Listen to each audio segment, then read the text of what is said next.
KVP news में आपका स्वागत है। प्रस्तुत हैं आज के मुख्य समाचार। अमित शाह ने असम के गुवाहाटी में विधानसभा चुनाव से पहले बड़ा रोड शो किया, जिसमें भारी भीड़ उमड़ी और भाजपा ने इसे अपनी चुनावी ताकत दिखाने का मौका माना। ये रोड शो आगामी चुनावों को देखते हुए पार्टी के प्रचार अभियान का अहम हिस्सा माना जा रहा है। इसी दौरान शाह ने पश्चिम बंगाल की मुख्यमंत्री ममता बनर्जी पर निशाना साधते हुए आरोप लगाया कि वो चुनावों में विक्टिम कार्ड खेलती हैं और जनता को भावनात्मक रूप से प्रभावित करने की कोशिश करती हैं। भाजपा और तृणमूल कांग्रेस के बीच आरोप प्रत्यारोप का दौर तेज हो गया है, जिससे चुनावी माहौल और गर्मा गया है। दूसरी ओर दक्षिण भारत की राजनीति में डीएमके ने भी अपनी चुनावी तैयारियां तेज करते हुए उम्मीदवारों की सूची जारी कर दी है, जिससे विभिन्न राज्यों में चुनावी सरगर्मी बढ़ गई है और सभी दल अपने अपने स्तर पर प्रचार में जुट गए। विशाखापट्टनम से दिल्ली आ रही इंडिगो की एक फ्लाइट में तकनीकी खराबी के चलते बड़ा हादसा टल गया। उड़ान के दौरान इंजन में वाइब्रेशन महसूस हुआ, जिसके बाद एक इंजन ने काम करना बंद कर दिया। स्थिति गंभीर होते ही पायलट ने तुरंत सतर्कता दिखाते हुए दिल्ली के इंदिरा गांधी अंतर्राष्ट्रीय हवाई अड्डा पर इमरजेंसी लैंडिंग की अनुमति मांगी। एयरपोर्ट पर फुल इमरजेंसी घोषित कर दी गई और रनवे को खाली कराया गया। विमान में करीब 160 यात्री सवार थे, जिन्हें सुरक्षित उतार लिया गया। पायलट ने दूसरे इंजन की मदद से विमान को सुरक्षित लैंड कराया, जिससे एक बड़ा हादसा टल गया। घटना के बाद सभी यात्रियों को सुरक्षित बाहर निकाल लिया गया और विमान की तकनीकी जांच शुरू कर दी गई। प्रधानमंत्री नरेंद्र मोदी ने 28 मार्च 2026 को नोएडा के जेवर में बने नोएडा इंटरनेशनल एयरपोर्ट के पहले चरण का उद्घाटन किया। इस दौरान उन्होंने कहा कि देश को मौजूदा वैश्विक संकटों और युद्ध जैसी परिस्थितियों से मिलकर एकजुट होकर लड़ना होगा। अपने संबोधन में प्रधानमंत्री ने इस एयरपोर्ट को विकसित भारत की दिशा में बड़ा कदम बताया और कहा कि ये परियोजना न केवल कनेक्टिविटी बढ़ाएगी, बल्कि रोजगार, व्यापार और निवेश के नए अवसर भी पैदा करेगी। ये एयरपोर्ट दिल्ली एनसीआर का दूसरा अंतर्राष्ट्रीय हवाई अड्डा है और इससे पश्चिमी उत्तर प्रदेश सहित कई क्षेत्रों को सीधा लाभ मिलेगा। उन्होंने विपक्ष पर भी निशाना साधते हुए कहा कि पहले की सरकारों ने विकास को रोका, जबकि अब पारदर्शिता और तेजी से काम हो रहा है। साथ ही उन्होंने देशवासियों से अपील की कि वैश्विक चुनौतियों के समय में देश की एकता और मजबूती सबसे जरूरी है।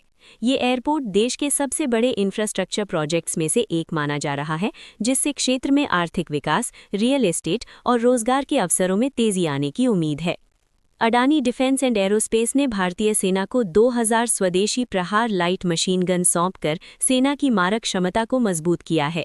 ये 7.62 मिलीमीटर कैलिबर की आधुनिक मशीन गन है, जिसकी प्रभावी मारक क्षमता लगभग 1 किलोमीटर तक है और ये प्रति मिनट करीब 700 राउंड फायर कर सकती है।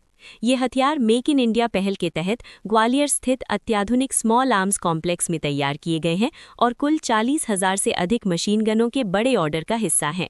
इन मशीन गनों की डिलीवरी तय समय से पहले पूरी की गई, जिससे भारतीय सेना की सीमाओं पर तैनाती और ऑपरेशनल क्षमता को और मजबूती मिलेगी, खासकर एलएसी और एलओसी जैसे संवेदनशील क्षेत्रों में।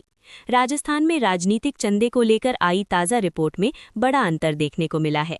Association for democratic reforms ADR की रिपोर्ट के अनुसार वित्त वर्ष 2024-25 में राज्य में कुल करीब 112.97 करोड़ रुपए का चंदा राजनीतिक दलों को मिला, जिसमें भारतीय जनता पार्टी को सबसे ज्यादा 87.51 करोड़ रुपए यानी लगभग 77% प्राप्त हुए, जबकि इंडियन नेशनल कांग्रेस को केवल 25 करोड़ रुपए यानी करीब 22% ही मिले। रिपोर्ट में ये भी सामने आया कि इस चंदे का बड़ा हिस्सा कॉरपोरेट और बिजनेस घरानों से आया, जिन्होंने लगभग 69 करोड़ रुपए का योगदान दिया। वहीं व्यक्तिगत दानदाताओं ने भी 43 करोड़ रुपए से ज्यादा की राशि दी। प्रमुख कंपनियों में हिंदुस्तान जिंक लिमिटेड, वेदांता समूह, श्री सीमेंट और वंडर सीमेंट जैसे नाम शामिल हैं, जिन्होंने खास तौर पर बीजेपी को बड़ा फंड दिया। दैनिक भास्कर के पत्रकार अवधेश आकोड़िया और विजयपाल डूडी को प्रतिष्ठित Ramnath Goenka excellence in journalism award 2026 से सम्मानित किया गया। दोनों पत्रकारों को ये अवार्ड उनकी बेहतरीन खोजी रिपोर्टिंग के लिए मिला, जिसमें उन्होंने बांग्लादेश से जुड़े किडनी अंग तस्करी रैकेट और शिशु तस्करी नेटवर्क का पर्दाफाश किया था। उनकी रिपोर्ट में उजागर हुआ कि किस तरह संगठित गिरोह गरीब लोगों को लालच देकर अवैध अंग प्रत्यारोपण करवा रहे थे और बच्चों की खरीद फरोख्त जैसे गंभीर अपराधों को अंजाम दे रहे थे। इस बड़े खुलासे के बाद प्रशासन हरकत में आया और इन नेटवर्क्स पर कार्रवाई शुरू हुई, जिससे समाज में जागरूकता भी बढ़ी। प्रधानमंत्री नरेंद्र मोदी ने सऊदी अरब के क्राउन प्रिंस मोहम्मद बिन सलमान से फोन पर बातचीत कर पश्चिम एशिया में जारी तनाव और खासकर हॉर्मुज़ स्ट्रेट की स्थिति पर चर्चा की। इस दौरान दोनों नेताओं ने वैश्विक व्यापार के लिए बेहद महत्वपूर्ण समुद्री मार्गों को खुला और सुरक्षित रखने पर जोर दिया। साथ ही भारत ने ऊर्जा ढांचे पर हो रहे हमलों की निंदा की और क्षेत्रीय शांति बनाए रखने की जरूरत दोहराई। ये बातचीत ऐसे समय हुई है जब ईरान से जुड़े युद्ध के कारण हॉर्मुज़ स्ट्रेट पर खतरा बना हुआ है, जो दुनिया के तेल और व्यापार के लिए अहम मार्ग है। दोनों देशों ने इस बात पर सहमति जताई कि समुद्री रास्तों की सुरक्षा और निर्बाध सप्लाई चेन बनाए रखना जरूरी है ताकि वैश्विक अर्थव्यवस्था पर असर कम पड़े। नेपाल में नए प्रधानमंत्री बालेन शाह के पद संभालते ही बड़ा सियासी एक्शन देखने को मिला है। उनकी सरकार ने शपथ लेने के 24 घंटे के भीतर ही पूर्व प्रधानमंत्री केपी शर्मा ओली और पूर्व गृह मंत्री रमेश लेखक को गिरफ्तार कर लिया। ये कार्रवाई 2025 में हुए जेन जी प्रदर्शनों के दौरान कथित लापरवाही और हिंसा को रोकने में विफल रहने के आरोपों के आधार पर की गई है। इन प्रदर्शनों के दौरान पुलिस कार्रवाई में करीब 70 से ज्यादा लोगों की मौत हुई थी, जिसके बाद बनी जांच आयोग की रिपोर्ट में ओली समेत कई शीर्ष नेताओं को जिम्मेदार ठहराया गया और उनके खिलाफ कड़ी कार्रवाई की सिफारिश की गई। नई सरकार ने अपनी पहली ही कैबिनेट बैठक में इस रिपोर्ट को लागू करने का फैसला लिया, जिसके बाद गिरफ्तारी की गई। इस घटनाक्रम को नेपाल की राजनीति में बड़े बदलाव और जवाबदेही तय करने की दिशा में अहम कदम माना जा रहा है, जबकि ओली की पार्टी ने इसे राजनीतिक बदले की कार्रवाई बताया है। टॉमाहॉक मिसाइल बेहद महंगी और हाईटेक हथियार होती है, जिसे बनाने में करीब 2 साल का समय लगता है और इसकी कीमत लगभग $3.36 मिलियन यानी करीब 25 से 34 करोड़ रुपए तक होती है। यही वजह है कि इतनी बड़ी संख्या में इस्तेमाल के बाद अमेरिका के सैन्य भंडार पर दबाव बढ़ गया है। रिपोर्ट्स के अनुसार हर साल इन मिसाइलों का उत्पादन सीमित होता है, जबकि युद्ध में इनका उपयोग बहुत तेजी से किया जा रहा है। विशेषज्ञों का कहना है कि अगर ये युद्ध लंबा खिंचता है तो अमेरिका को अपने प्रिसिजन हथियारों की कमी का सामना करना पड़ सकता है। हालांकि अमेरिकी प्रशासन का दावा है कि फिलहाल उनके पास मिशन पूरा करने के लिए पर्याप्त हथियार है, लेकिन भविष्य की तैयारी को लेकर स्ट्रैटेजिक स्तर पर चिंता बनी हुई है।